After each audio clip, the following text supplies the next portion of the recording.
যুদ্ধে যাওয়া ঘোড়া বিয়েতে নাচে না। এই প্রবচন আমাদের শেখায় যে যখন জীবন আমাদের তুলনায় বড়, গুরুতর এবং দায়িত্বপূর্ণ কাজে ব্যস্ত করে, তখন আমরা সহজে অনাবশ্যক আনন্দে ডুবে যেতে পারি না।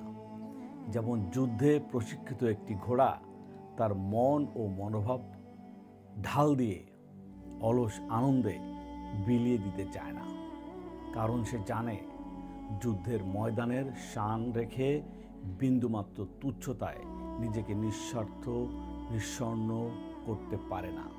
যদি আপনার জীবন সংগ্রাম, স্বপ্ন বা কোনো উচ্চ উদ্দেশ্য নিয়ে ভরপুর, তাহলে এই প্রবচন আপনাকে মনে করিয়ে দেয় আপনার শক্তি এবং সময় বরং সেই মহৎ উদ্দেশ্যকে উৎসর্গ করুন, যেখানে আপনার সত্যিকারের গতি, শান এবং কর্মের মর্যাদা রয়েছে।